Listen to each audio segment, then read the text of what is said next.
요한복음 9장 1절에서 7절 말씀 보도록 하겠습니다.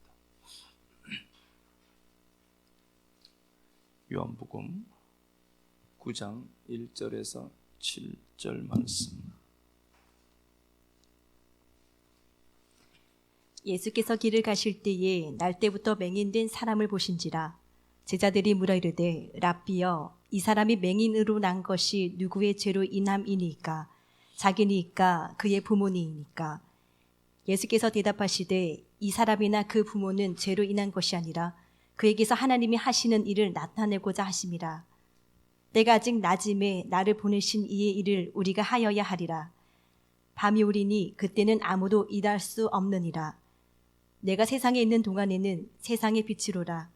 이 말씀을 하시고 땅에 침을 뱉어 진흙을 이겨 그의 눈에 바르시고 이르시되 실로암 못에 가서 씻으라 하시니, 실로암은 번역하면 보냄을 받았다는 뜻이라. 이에 가서 씻고 밝은 눈으로 왔더라. 아멘. 예, 밝은 눈으로 왔더라는 말씀의 제목으로 하나님의 말씀 나누도록 하겠습니다. 오늘 본문은 뭐 다 잘 아는데요.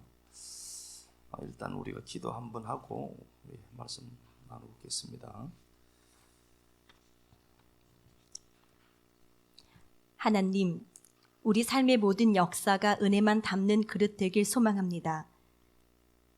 몇 번을 돌아봐도 은혜 아니면 아무것도 할 수 없는 나를 발견합니다. 그 은혜가 여기까지 오게 했고 그 은혜가 지금 이 자리까지 세웠음을 고백합니다. 넘어진 그곳에서도 당신의 은혜 볼 수 있게 해주셔서 감사합니다. 실패가 그저 실패로 끝나지 않게 은혜 베풀어 주셔서 감사합니다. 당신의 은혜 아니면 아무것도 할 수 없는 것을 깨달아 말씀이 들리는 자리에 모이게 하심에 감사합니다. 모든 것이 은혜였음을 발견했사오니 우리가 가진 모든 소유가 이제는 내 자랑거리가 아닌 하나님의 은혜만 자랑하는 도구 되게 하옵소서. 사울이 자신을 높이는 길을 갈 때 하나님 은혜를 추구하며 걸어갔던 다윗이 새로운 세계를 그려냄을 봅니다. 그 세계를 붙들고 소망하며 걸어갈 때 다윗을 다윗되게 만든 놀라운 은혜가 우리 삶에도 편만하게 그려지게 하옵소서. 그리스도 대신 예수님 이름으로 기도드립니다. 아멘. 예, 소경이 이제 치유되는 사건인데요. 소경이 이제 날 때부터 소경된 자가 치유가 되는 사건입니다. 그 사람의 눈이 아무리 정상이어도 빛이 없으면 사물을 볼 수가 없죠. 그 실제로 보면은 어떤 우리가 사물을 본다라고 하는 거는요, 어떤 사물을 본다라고 하는 것은 빛이 비친 거죠. 빛이 그 사물을 비췄기 때문에 보는 거고, 그 빛이 어느 그 빛을 받아서 물체가 빛을 받고 반사시키는 걸 우리는 물체로 인식해내죠. 이거는 뭐 다 아시는 거니까. 근데 그 사물이 빛을 흡수하는 것도 있고 다시 반사시켜내는 게 있습니다. 그 반사시켜내는 걸 우리는 그 물체로 인식하게 되죠. 그래서 사진을 찍을 때도 어떤 그 상황이나 어떤 사람이나 어떤 물체를 찍는 건 분명한데, 그래서 그 카메라를 그렇게 얘기하죠. 빛을 담는 기계다로 하죠. 빛이 없으면은 우리는 스피커도 보지 못하고 어두워서 못 본다는 개념보다도 빛이 저기에 때렸고 비쳤고 그 튀어나오는 것을 우리가 스피커로 알아먹는 거라는 거죠. 붉은색 사과가 있어요. 그러면은 빛이 비쳤을 때 붉은색의 빛을 사과는 반사시키죠. 그래서 우리가 지금 빨간 사과구나로 알아먹습니다. 근데 빛이 붉은색 빛이 사과 이파리를 사과의 잎을 비추면은 녹색이잖아요. 그럼 검은색으로 우리에게 보여요. 그래서 우리가 본다는 것도요, 다 한정되어 있고 사실은 본다는 것은 내가 내 식대로 보는 게 맞습니다. 근데 우리가 그렇게 살아가도록 설계되어져 있습니다. 그래서 나는 내가 보는 게 맞다라고 하지만 내가 보는 게 오류가 많을 수도 있습니다. 그러니까 그 녹색 잎을 녹색이라는 빛이 비치면은 그게 녹색으로 우리가 이제 읽혀지는데, 그게 다른 걸로 비춰지면 검정색으로 우리가 읽어내요. 그러니까 무언가를 본다라고 하는 것은 반드시 빛이 있어야만 가능한 겁니다. 그런데 그 빛이 성경에는 어떻게 얘기하는가 보니까요, 요한복음 1장 5절에 보니까 빛이 세상에 빛이 돼 어두움이 깨닫지 못하더라, 이렇게 말씀을 하세요. 그러면은 빛은 예수 그리스도밖에 없습니다. 이 세상은 다 어떤 상태인가 보니까 어둡다는 겁니다. 캄캄함, 아주 흑암입니다. 그런데 거기 빛이 온 겁니다. 빛이 어둠이라는 세상을 비춰요. 그래서 이 빛으로 우리가 세상을 알아먹어야 되는 겁니다. 빛을 통해서 보는 거죠. 그렇게 되지 않으면 사람은 자의적으로 해석할 수 있고 자기 주관이 마치 객관성이 있는 것처럼 얘기합니다. 물론 우리도 그렇고 저도 그렇고요. 확정 편향성이 인간들에게는 분명히 있기 때문에 그렇습니다. 그래서 내가 보니까 이래, 그게 틀릴 수도 있습니다. 그렇지 않습니다. 네가 보는 게 그게 맞지만 타자가 보기에는 그게 또 맞을 수도 있어요. 그래서 우리의 시선이 교정된다라고 하는 건요, 성경의 말씀을 통하여서 그게 빛이니까 빛이 어둠에 비치는데 그 빛을 통해서 어둠을 분석해내는 겁니다. 그래야만 우리는 이걸 제대로 알 수 있고 볼 수 있기 때문에 그렇습니다. 그래서 빛이 어둠에 비치는데 이 빛이 어둠에 비치는 이유는 단지 그냥 비치고 밝혀낸다는 게 아니라 이 빛 없으면 우리는 사물을 제대로 인식하지 못하기 때문에 그렇습니다.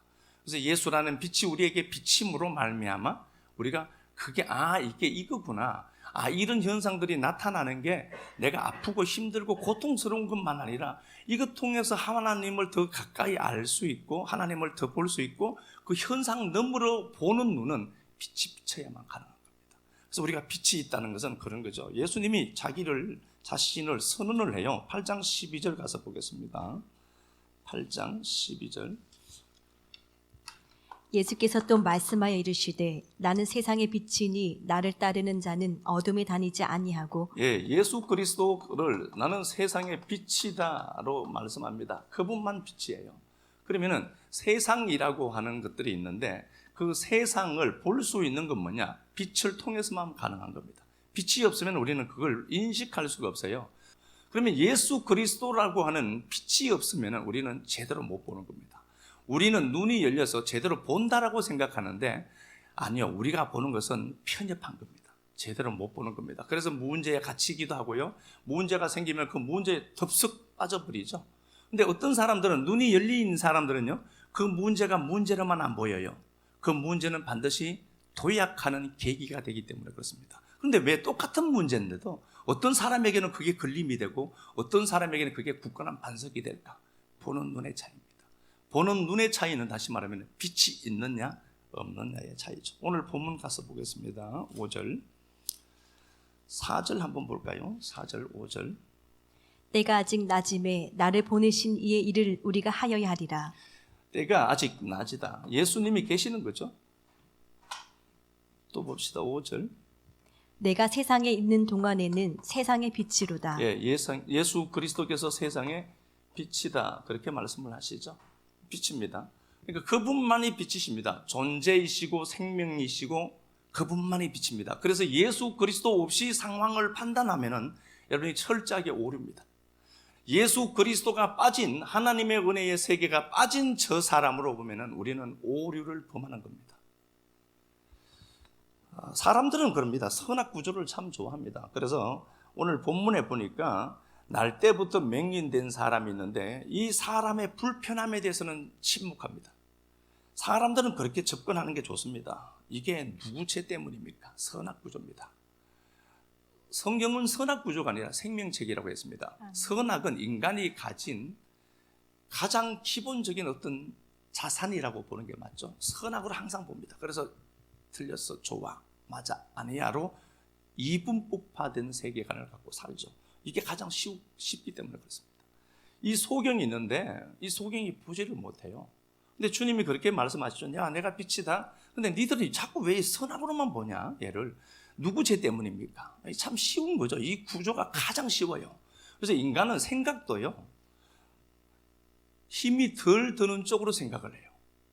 그래서 생각하는 게 아유 막 머리 아프다 그러죠. 생각하는 것도 아주 단조로워요. 근데 생각이 풍성하지 못한 이유는 생각하는 것에 저항이 강하기 때문에 그렇습니다. 이렇게 하는데 예수님이 그렇게 말씀을 하시죠. 내가 빛이다, 세상의 빛이다, 그렇게 말씀을 해요. 그분 없으면 세상을 제대로 읽어낼 수도 없고 볼 수도 없습니다. 땅에 침을 뱉어 진흙을 이겨 진흙을 만드셨다. 그가 침을 뱉어, 침은 뭐예요? 그분의 입에서 나온 거죠. 더러운 게 그게 아니라 땅바닥에 침을 뱉으니까 이제 주무르는 흙이 된 거예요. 그러니까 단지 그 진흙을 붙였다 이렇게만 보시면 안 되고 그분이 진흙을 만드셨다 하는 단어예요. 이게 무슨 말일까요? 그가 말씀으로 이 진흙을 갖고 뭔가를 창조하고 있어 라는 소리겠죠. 이게 어디서 나오냐 보니까 창세기 2장 7절에 하나님이 사람을 만드시는데 사람의 재료가 뭐예요? 흙덩어리예요. 흙으로 사람을 빚으시고 당신의 호흡을 후 불어넣으니까 그 사람이 생명이 된지라 산자가 된 거죠. 그러면은 사람은 뭐냐? 하나님이 흙의 창조주예요. 흙으로 사람을 빚었어요. 그럼 이게 다 사람이냐? 움직이지는 못하죠. 그냥 사람의 모습을 빚었어요.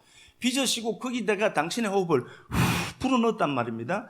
그 호흡이 구약에 나오는 그 호흡이 요한복음 20장 22절에서는 예수님이 부활하신 이후에 제자들에게 숨을 내쉬면서 후 성령 받아라. 성령의 호흡이라는 소리겠죠. 모형으로 쓰인 거예요. 어쨌든 봐요. 그러면은 그분이 입을 열어서 입에서 물이 나와요. 그분이 입을 벌렸다는 거예요. 하늘이에요. 그죠? 그분은 하늘이시니까 하늘에서 뭐가? 하늘이 열리죠. 입이 열려서 그가 뭐가 나와요? 진리라는 말씀이 나와요. 그 말씀이 창조를 만들어 가는데 흙덩어리를 피줄 거야. 그가. 라는 소리예요. 그냥 물론 팩트는 진흙 이겨서 눈에 바른 게 맞아요. 주님이 그냥 뭘 이렇게 복잡하게 했어요. 그냥 야 그냥 나 그러면 나을 텐데 여기는 뭔가 어떤 의미를 함미하고 있다는 걸 꼭 기억해야 되죠. 그러니까 주님이 흙덩어리로 빚으시고 야 내가 창조한 자다. 흙덩어리를 빚어요. 빚으시고 어디에? 눈에 발라요. 그러면은 이 사람을 하나님이 창조하는 과정이죠. 재창조 과정이에요. 소경에서 눈을 뜨게 하죠. 자, 그러면은 소경된 자와 치유된 자로 이제 이 양반이 나뉘겠죠. 치유된 자를 다시 하나님이 어떻게 하죠? 재창조하시는 거예요. 보지 못하는 자를 재창조하는 겁니다. 그래서 그 흙덩어리를 갖고 흙을 빚어서 어디에? 눈에 발라요. 그러면은 자 하나님이 제가 하나님이라고 볼게요. 저는 그 하나님 아닙니다. 하나님이라고 보면은 사람을 이렇게 만들어요. 흙으로 만들고 맨 마지막에 손댄 곳이 어디예요? 눈이에요. 맨 마지막에 손댄 것이 어디라고요? 눈이죠. 그래서 눈에다가 진흙을 발랐다는 것은 단지 발랐다는 게 아니라 눈을 마지막으로 만지신다라고 보셔야 돼요. 그러니까 사람이 그렇게 나와 있죠. 마태복음 6장 22절 이하 말씀에도 몸의 등불이 뭐라고 하죠? 눈이다. 눈이 온전하면 몸이 온전해지는 거죠. 그래서 사람의 완성은 뭐예요? 눈이에요. 제대로 보는 겁니다. 제대로 못 본다니까 우리가요. 그러니까 이 빛이 있어야만 제대로 본다니까. 말씀이 있어야 빛이 있어야 제대로 본단 말이에요. 그러면은 주님이 이 사람을 소경이라는 사람을 재창조하는 과정으로 지금 서술해 가시는데 이 사람을 이제 흙덩어리로 비유하죠. 다 만들고 마지막에 눈을 이렇게 만지시는 거예요. 마지막에 그러면은 이 사람을 창조하는 마지막 과정으로 뭘 하시는 거죠? 눈을 만지시는 거예요. 그래서 우리가 눈만 밝으면은요, 눈만 제대로 열리면은요, 인생 그렇게 힘들지 않습니다. 하나님 말씀 통해서 내가 보니까 주님의 동선을 한번 추적해 보면은요, 8장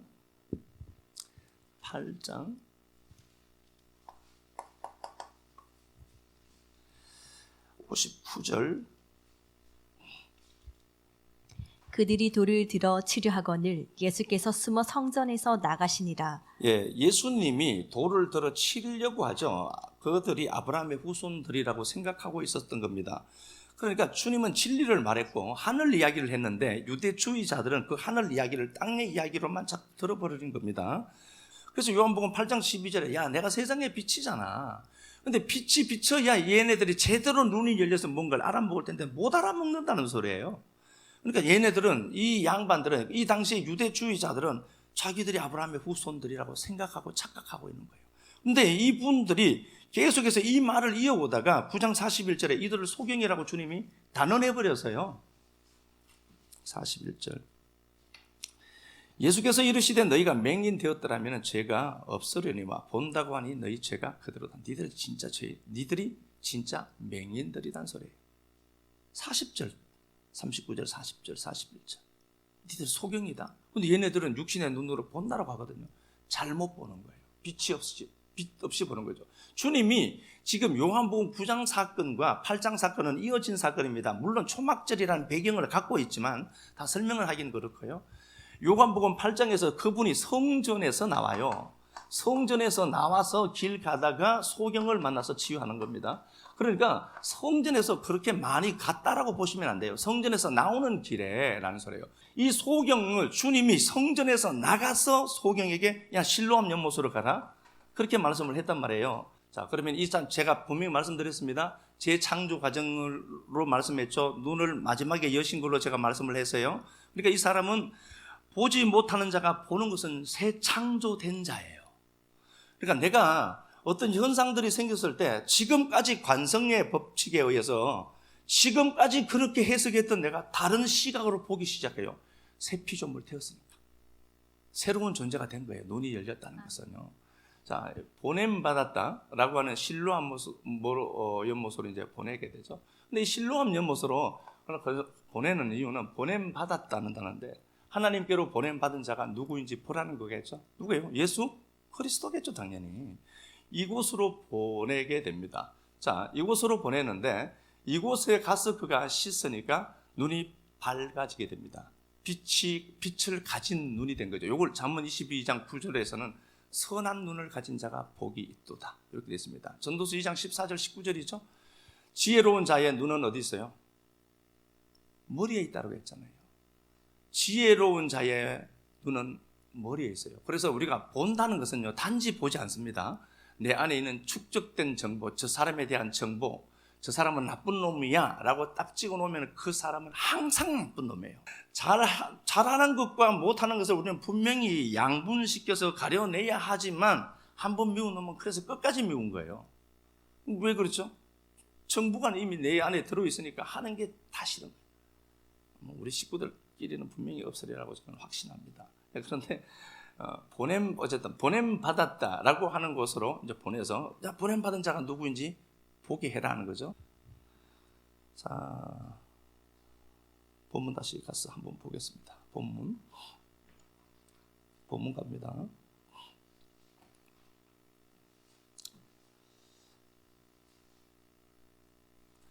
자, 이 사람이 그 실로암 연못에 가서 씻어요. 눈이 밝아집니다. 보냄받은 자가 누구인지 만나고 오게 되죠. 그러니까 하나님의 말씀을 뭐라고 하죠? 내 발에 등이다. 말씀이 빛이 되니까.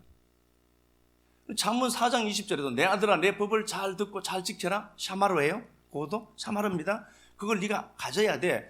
그리고 그걸 통해서 어떻게 하죠? 네 눈에서 떠나지 말게 해라. 그럼 뭐예요? 그게 빛이니까 그 말씀을 갖고 그 말씀 통해서 보아야 된다. 그래야 네가 잘 보는 거야.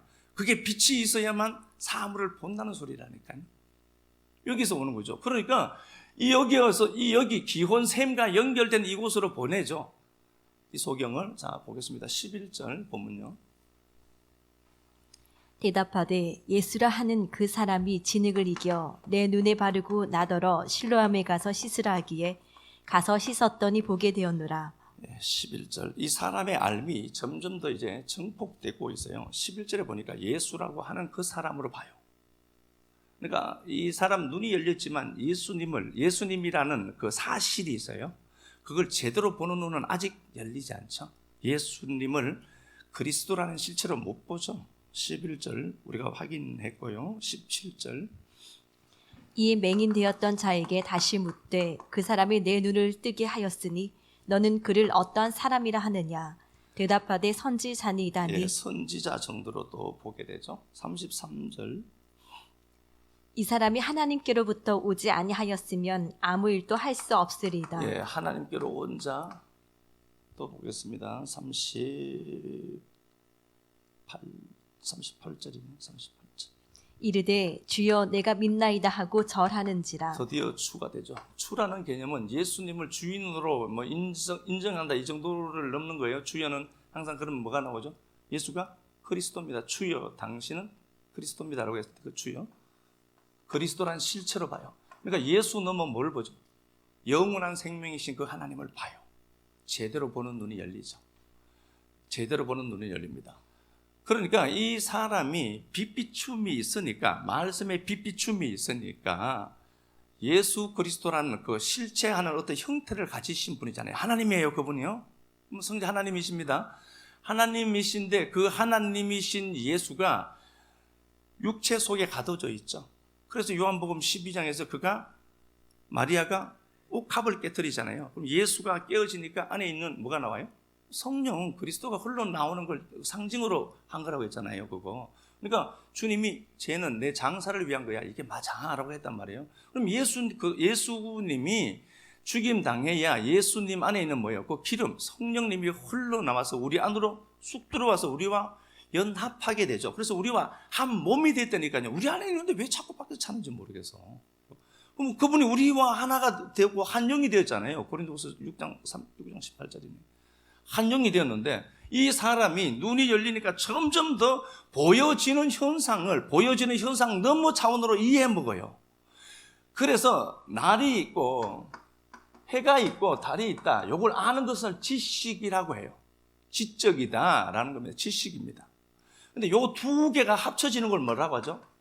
밝을 명, 빛과 어둠, 어둠과 날. 이걸 하나를 되면 이걸 통찰력이 생겼다. 깨달았다라고 한다니까. 이 두 구조가 달라요, 서로. 성질이 다른데 하나로 묶어내요. 선악 구조가 하나로 연결되죠. 요게 진짜라니까요. 이걸 얘기하는 거 아닙니까? 이걸 동양에서는 도라고 했다니까요. 노자도 도라고 했어요. 그런데 도라고 하는데 나는 뭔지 모르지만 그걸 도라고 한다. 그런데 그 도가 도는 아니다라고 얘기했잖아요. 그걸 하나님이에요. 점점 더 깊은 알물 알아먹게 되더라. 이제 이렇게 되어 있습니다. 22절 한번 가서 볼까요? 22절. 그 부모가 이렇게 말한 것은 이미 유대인들이 누구든지 예수를 그리스도로 시인하는 자는 출교하기로 결의하였으므로. 그 유대주의자들은 이걸 이해를 못해요. 용납을 못하죠. 종교라는 게요, 기득 세력을 가져버리면 참 무서운 겁니다. 근데 그래 결국은 이 사람이 추방되게 되죠. 출교 당하게 되죠. 이 양반이 쫓겨나오죠. 실제로 여기서 이 세계에서 쫓겨나와야 되겠죠. 어떻게 여기 있겠어요? 34절 보니까 그렇게 되어 있습니다. 그들이 대답하여 이르되 네가 온전히 제 가운데서 나서 우리를 가로치느냐 하고 이에 쫓아내어 보냈더라.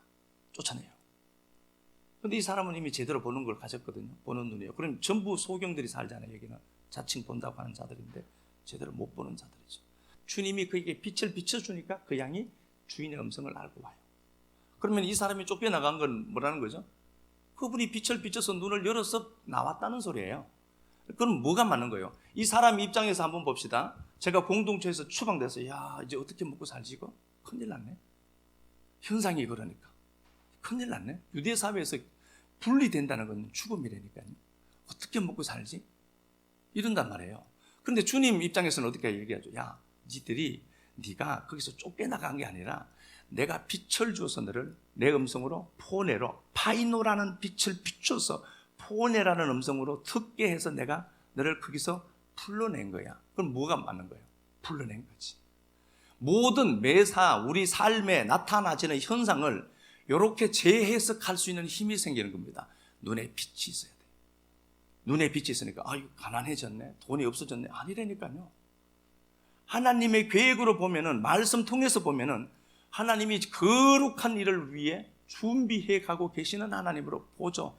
눈이 밝아져야 돼요. 죽음과 같은 환경과 상황들이 있죠. 그런데 그 죽음이 뭐예요? 부활을 꽃피우기 위한 죽음이죠. 전조 현상이죠. 그러니까 그걸 왜 두려워하냐고요. 할렐루야, 하나님의 역사가 나타날 때가 되었네로 접근하지. 하나님이 말씀으로만 갖고 계시면 안 돼요. 그 하나님은, 우리가 믿는 하나님은 말씀을 사건으로 만들어내시는 하나님입니다. 하나님이 사건으로 반드시 주실 겁니다. 그러니까 이스라엘 백성들에게도 하나님이 말씀을 주시니까 그 말씀이 그들의 삶의 사건이 되죠. 사건이 된 걸 또 성경으로 기록해 나왔잖아요. 그러니까 이건 문자가 아니라니까요. 살아있는 하나님의 음성이에요. 그러면 우리도 똑같은 것 아닙니까? 죽음과 같은 환경에 있다?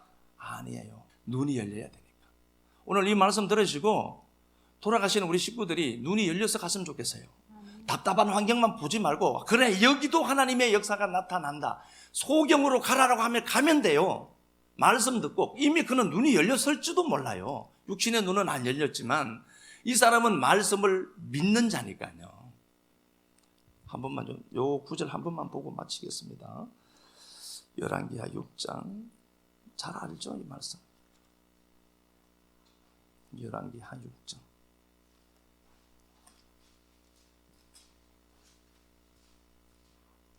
15절, 14절부터 한번 볼까요?